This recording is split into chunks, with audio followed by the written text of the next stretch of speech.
오늘 주시는 하나님의 말씀은 사사기 3장입니다. 사사기 3장 1절부터 4절까지 보겠습니다. 사사기 3장 1절에서 4절입니다. 구약성경 363페이지입니다.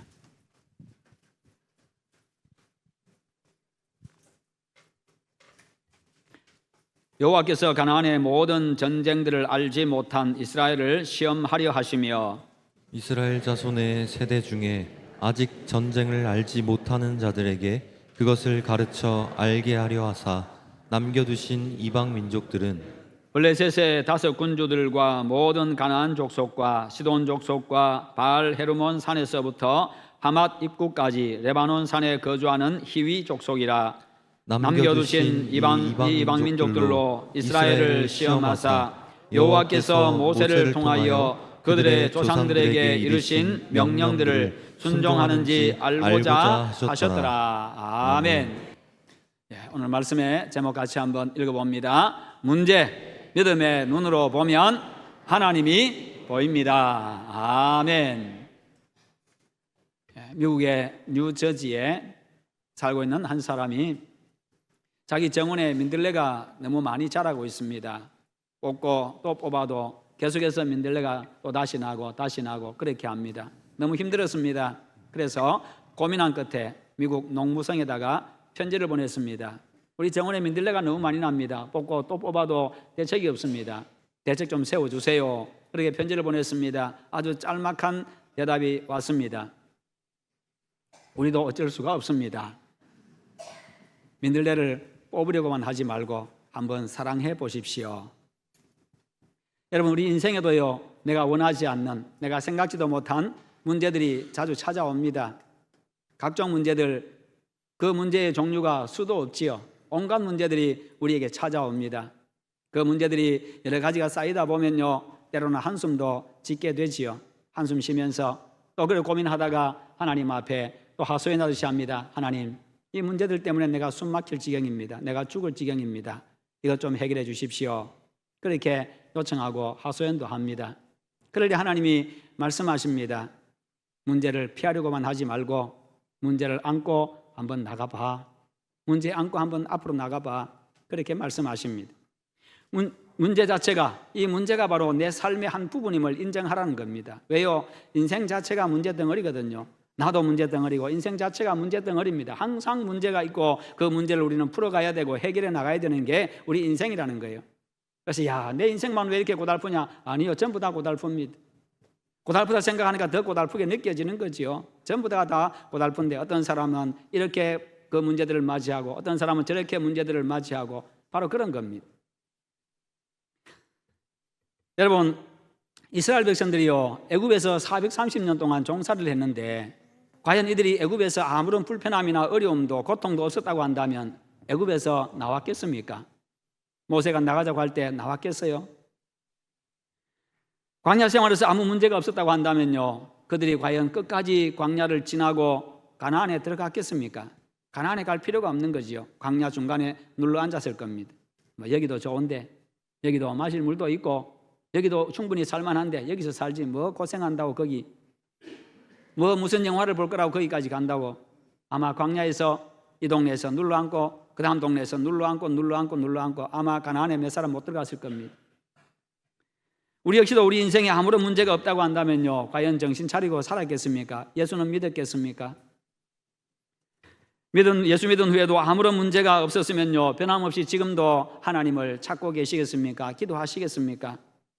예수 믿은 지 수십 년이 지난 지금도요, 여전히 하나님의 도움을 구하고 자비를 구하고 긍휼을 구하고 지혜를 구하고 능력을 구하면서 하나님 앞에 엎드리시겠습니까?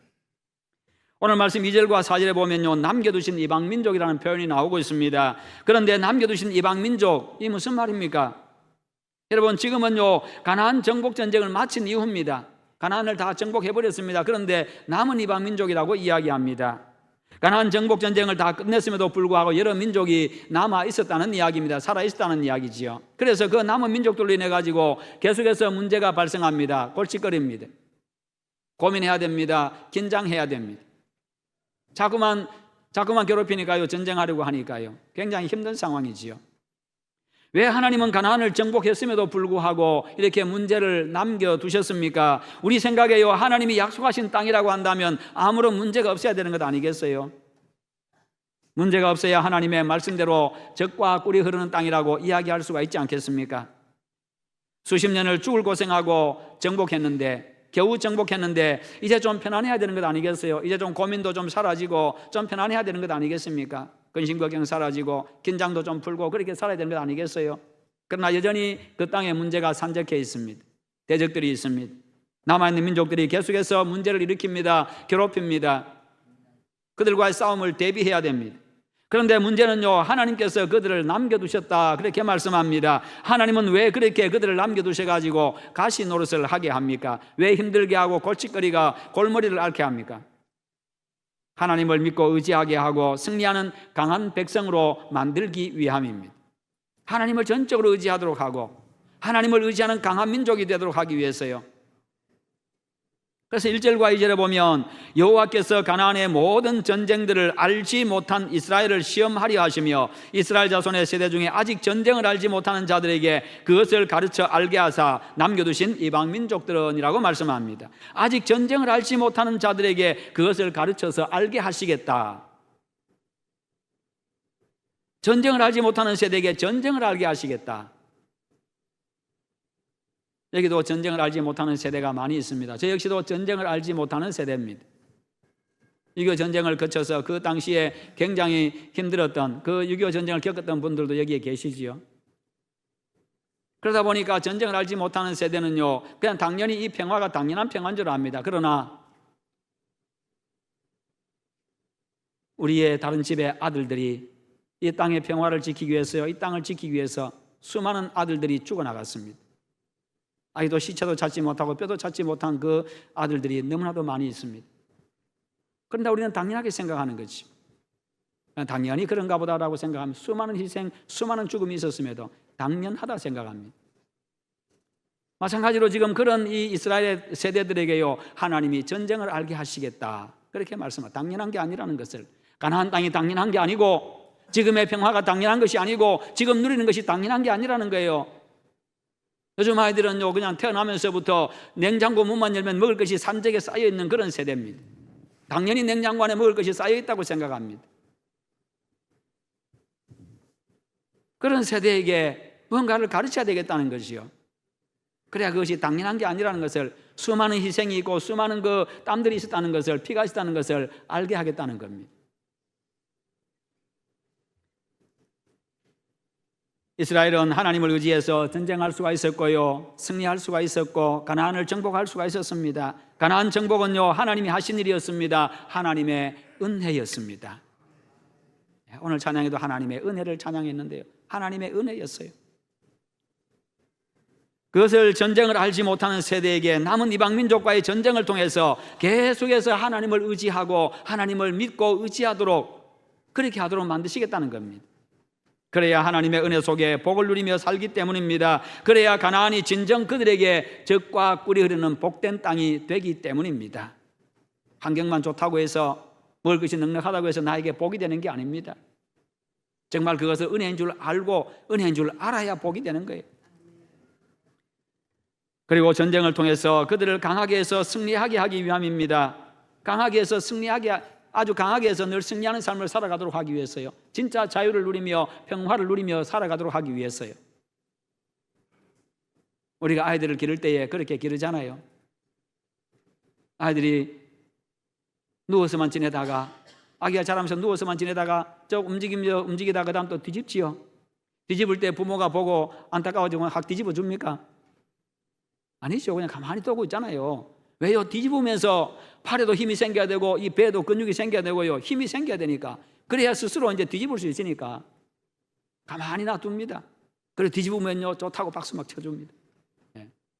뒤집는 게 얼마나 장한 일인지 박수 막 쳐주잖아요, 그죠?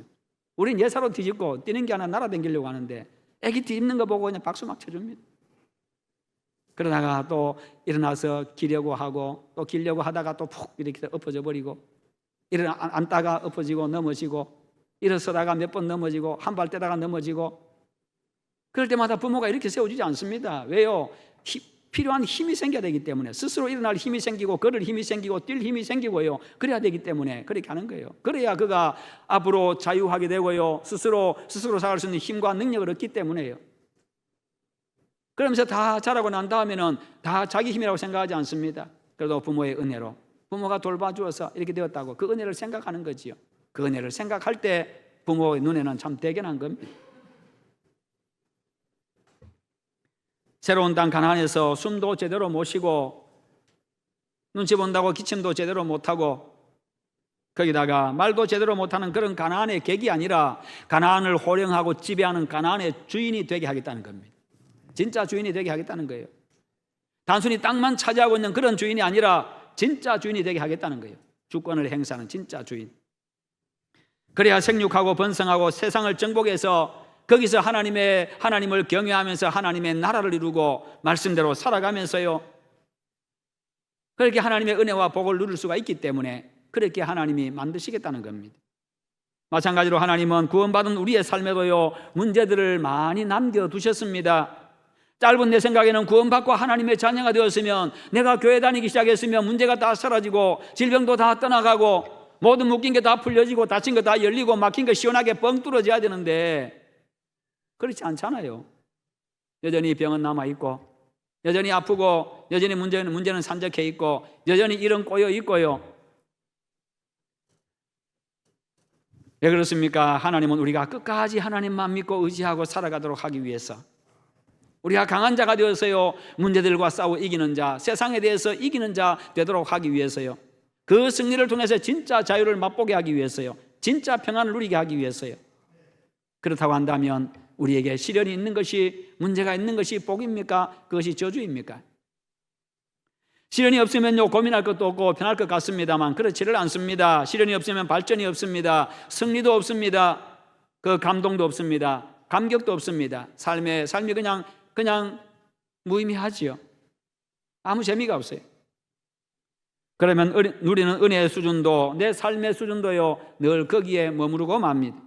그러나 시련을 통해서 하나님을 굳게 믿고 더 강하게 의지하면요, 내가 누리는 은혜와 복도 더 풍성해지고 내 인생이 더 아름답게 빚어지는 겁니다.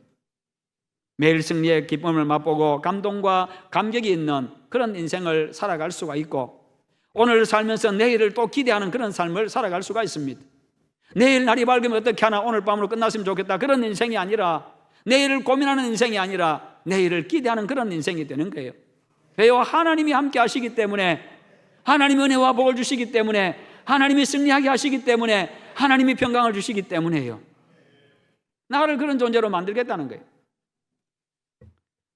하나님은 우리가 세상에 굴복하지 아니하고 세상을 호령하고 지배하고 이끌어가는 그런 주역이 되기를 원하십니다. 그게 바로 인간성의 회복입니다. 원래 인간을 그렇게 만드셨어요. 범죄로 말미암아서 그것을 잃어버려서 그렇지, 그래서 하나님은요, 회복시켜 주시고자 하는 거예요. 우리의 삶에서, 우리가 세상 속에서 그런 존재로 살아가도록 하기를 원하십니다. 그래서 우리에게 문제를 주셔가지고 하나님 더 믿고 의지하게 만듭니다. 강하게 훈련시켜가지고요, 강한 용사가 되게 하셔요. 아픈 만큼 성장하고 성숙해지는 것처럼 우리는 문제를 통해서 강해져 왔습니다. 그 문제를 통해서 하나님을 찾으면서 살아왔고요, 지금까지 올 수가 있었습니다. 이 사실을 기억하고 문제 앞에서 문제를 복으로 받아들이고 그 문제 속에서 하나님을 찾으시기를 축원합니다. 두 번째로 하나님의 뜻에 잘 따르도록 하기 위함입니다.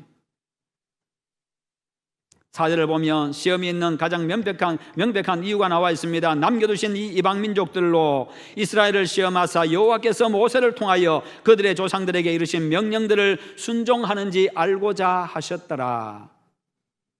시련을 통해서 하나님께 순종하는지 알고자 하셨더라. 문제 앞에서, 위기 앞에서 우리의 믿음의 현주소가 보입니다. 문제 앞에서, 위기 앞에서 내 인격이 보입니다. 내 성품이 보입니다. 내 참모습이 드러납니다. 하나님께서는 전쟁이라고 하는 이 큰 시련을 통해 가지고 그들이 하나님의 명령에 순종하는지를 알고자 하셨습니다. 진짜 그들이 나를 믿고 의지하는지, 나를 인정하는지, 그들 속에 진짜 하나님이 있는지, 그것을 알고자 하신 거예요. 순종하면 약속대로 형통의 복을 주시고 평탄의 복을 주시고 풍성함의 복을 주시겠다는 겁니다. 왜요? 그것은 하나님의 약속이지요. 하나님께서 모세가 죽은 이후에 여호수아를 불러서 그에게 말씀하십니다. 명령하십니다. 여호수아 1장 1절부터 9절에 보면 그런 말씀이 나오지요. 내가 모세에게 명령한 그대로 네가 순종해라. 율법을 다 지켜 행하라. 그리하면 너의 길이 평탄할 것이라. 네가 형통하리라. 그 약속해 주셨어요. 하나님이 그 약속을 그들에게 그대로 지키시겠다는 거예요. 하나님의 명령에 순종하는 자 만들어가지고 그대로 그 복 주시겠다는 겁니다. 이스라엘 백성들은 광야 40년 동안 하나님의 뜻을 잘 따르지를 못했습니다. 수시로 조금 불편하고 힘들고 어려우면요 원망하고 불평하고 하나님을 대적합니다. 버팁니다. 다시 돌아가겠다고, 애굽으로 다시 돌아가겠다고 버티기도 하고요. 그렇게 합니다. 노예의 땅을 그리워했습니다. 몸은 출애굽했습니다만 그들의 영과 그들의 마음과 정신은요 여전히 출애굽하지를 못하고 여전히 애굽 땅에 남아 있었던 거예요. 몸만 나와 있습니다. 그들의 영은 유일하신 참신이요 복의 근원이신 하나님만 바라봐야 되는데 그러지를 못했습니다. 그들 속에는 아직도요 수백 년 동안 그들이 애굽 땅에 있으면서 봐왔고 때로는 그 앞에서 무릎을 꿇고 제사 지냈던 그 온갖 잡신들에 대한 그 신앙이 아직도 남아 있었습니다. 그들의 마음은 여전히 애굽에서 종들이 먹던 종의 음식에 그들의 마음이 남아 있습니다. 그들의 정신은 여전히 노예 근성이 남아 있습니다.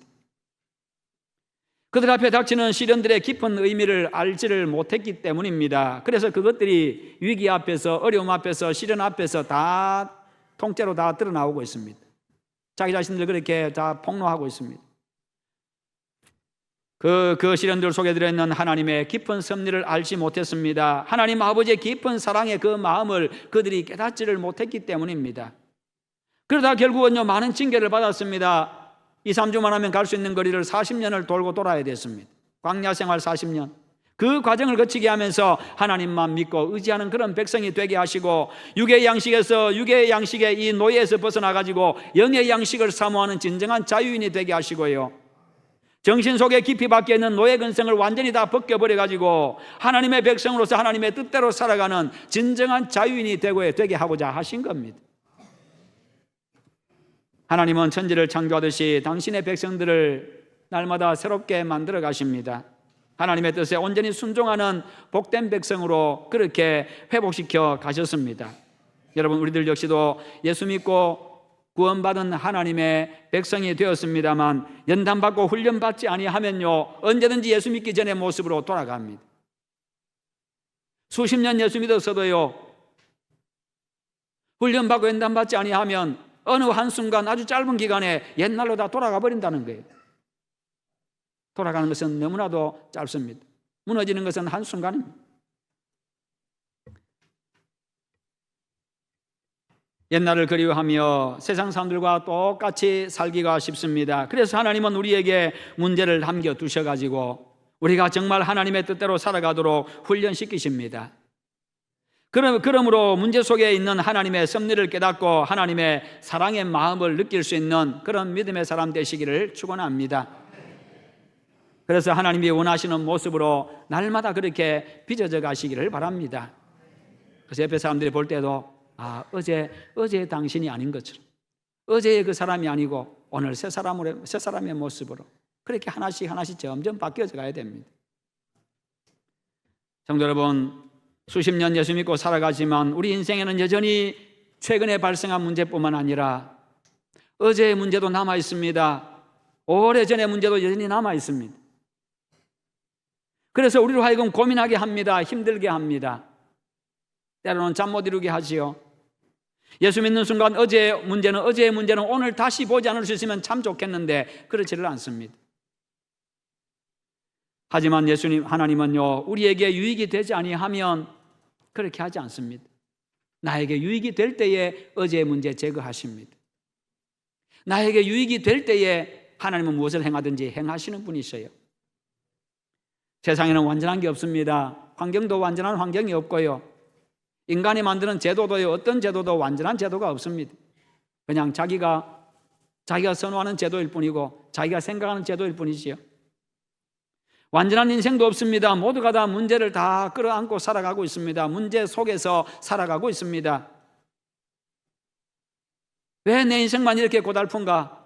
저 사람은 안 그런 것 같은데 왜 내 인생만 이렇게 고달픈가? 아니요, 내가 고달프게 여겨서 고달픈 겁니다. 다 고달픈 인생, 다 힘든 인생인데 어떤 마음으로 그 문제를 대하고 어떤 마음으로 해결해 나가느냐, 이게 여기에 따라서 고달픈 인생이 되느냐 아니면 정말 희망이 있고 감동 있는 인생이 되느냐, 그 차이가 생기는 거예요. 그렇게 인생의 결과도 달라지는 것이요, 입에서 나오는 고백도 달라지는 겁니다. 문제가 있는 것이 문제가 아니라 어떤 눈으로 보고 어떤 마음으로 대하느냐, 이게 중요한 거예요. 하나님께서 우리를 괴롭힐 목적으로 문제를 남겨둔 게 아니라는 겁니다. 하나님의 뜻을 잘 준행하는 복 있는 하나님의 백성으로 만들기 위함입니다. 성도 여러분, 여리고성이 있어야 여리고성을 무너뜨리는 하나님의 놀라운 역사를 볼 수가 있는 거예요.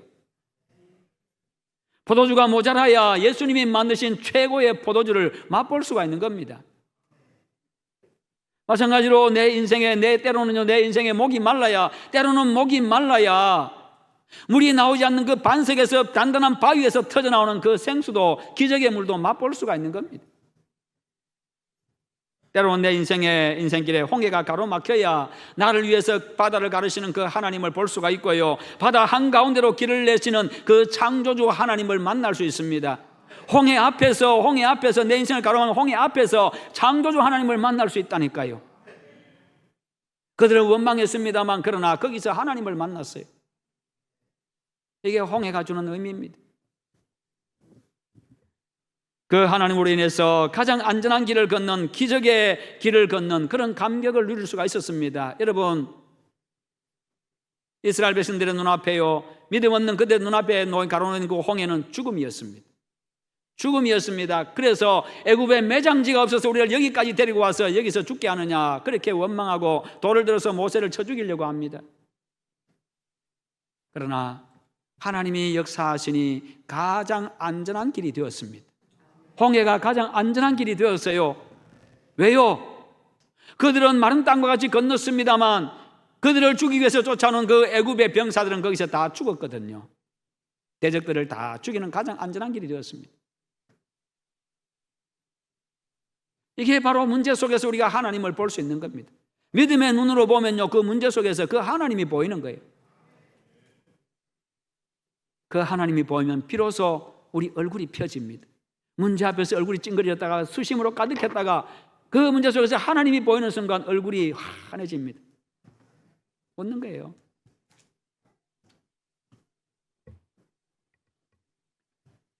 하나님이 남겨두신 문제는 어떤 문제든지 나를 위해서 남겨둔 겁니다. 그래서 그 문제의 길을 걸어갈 때 하나님은요, 나와 함께 하셔요. 어떤 문제 앞에서도 하나님을 바라보면요, 절망이 소망으로 바뀝니다. 하나님이 함께 하시면요, 죽음의 바다도 가장 안전한 길이 되는 것처럼요, 하나님이 나와 함께 계시는 한 문제는 결코 나를 무너뜨릴 수가 없습니다. 하나님은 나로 하여금 문제를 정복하게 하십니다. 모든 문제들 결국 나에게 복이 되게 하시는 분이십니다. 왜냐하면 그 문제들을 통해서 내가 하나님의 뜻을 잘 준행하는 그런 복 있는 인생이 되게 하시는 우리 하나님의 거룩한 뜻이 있거든요. 이런 우화가 있습니다. 하나님이 천지를 창조하실 때 새를 만드시고 새의 어깨에다가 날개를 붙여 놓았습니다. 그 새가 가만히 있어 보니까 어깨가 무겁거든요. 그런데 다른 동물들을 보니까 어깨 아무것도 안 붙어 있어요. 매끈하게 생겼고 잘생기게 보이고 그 다음에 굉장히 편안하게 보입니다. 그래서 하나님한테 묻습니다. 아니, 하나님, 저 동물들은 저렇게 아무것도 안 붙여놔가지고 저렇게 자유롭게 다니고 매끈하게 생겼는데 왜 나한테 이렇게 무거운 거 따라 나왔습니까? 그렇게 불평을 했습니다. 그러자 하나님이 빙긋이 그냥 웃고만 계십니다. 그런데 어느 날 그 어깨에 달린 것에 힘을 줘가지고 움직여 보니까요, 갑자기 자기 몸이 위로 붕 뜨는 겁니다. 그럼 하늘 높이 올라갑니다. 올라가가지고 밑을 내다보니까요, 너무너무 좋습니다. 밑에 있는 동물들이 전부 다 보고 다 부러워했다고 합니다. 여러분, 우리에게 남겨진 문제는요, 마치 새의 날개와도 같은 겁니다. 우리가 그 문제들을 통해서 잘 훈련받으면 그 문제가 오히려 우리의 날개가 되어서 우리로 하여금 저 높은 창공을 날게 할 것이기 때문입니다. 그래서 우리로 하여금 더 크고 깊은 은혜 가운데 풍성함과 자유를 누리게 해 주십니다. 그러므로 남겨진 문제 때문에 불평하거나 낙심하지 마시기를 바랍니다. 그 문제를 가지고 하나님의 역사를 체험하는 그런 도구로 만드시기를 바랍니다. 그 문제를 하나님의 은혜와 복을 받는 통로로 만드시기를 축원합니다. 그러면요, 그 문제는요, 우리의 발목이나 잡는 그런 골칫거리가 되지 않을 겁니다. 우리를 지치게 하고 고달프게 하는 짐이 되지도 않을 겁니다. 오히려 하늘을 날게 하는 자유의 날개가 될 것입니다. 하늘을 맛보게 합니다. 하늘을 맛보게, 이 땅에서 볼 수 없는 것 위로 올라가서 보게 하시고, 이 땅에서 누릴 수 없는 하늘을 누리게 하는 그 자유의 날개가 되게 하십니다. 문제 속에서 하나님을 보십시오. 그 문제 속에 계신 하나님을 보십시오. 하나님이 여러분들을 향해서 들어오라고 두 팔 벌리고 환하게 웃고 계십니다. 오라고 하세요. 문제 속에 뛰어들라고 하십니다. 한번 부딪혀보라고 합니다. 내가 이 안에 내가 있다라고 말씀하세요. 내가 있다라고 너를 위해서 준비한 거다라고 말씀하고 계세요. 그냥 뛰어드시면요, 하나님의 품에 안기고 뛰어드시면 하나님 안에서 자유와 평강을 누리게 됩니다. 그러면요, 문제 이길 수 있습니다. 자유할 수가 있는 거예요. 그러면 그 문제가 나에게 복이 되는 겁니다. 그래서 우리가 믿음의 눈으로 문제 속에 계신 그 하나님을 봐야 되는 거예요.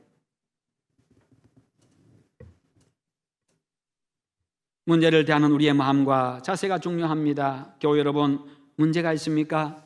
믿음의 눈으로 보면 하나님이 보이십니다. 사랑과 자비의 하나님이 보입니다. 그분이 나를 위해서 계획하신 그 거룩한 계획이 보입니다.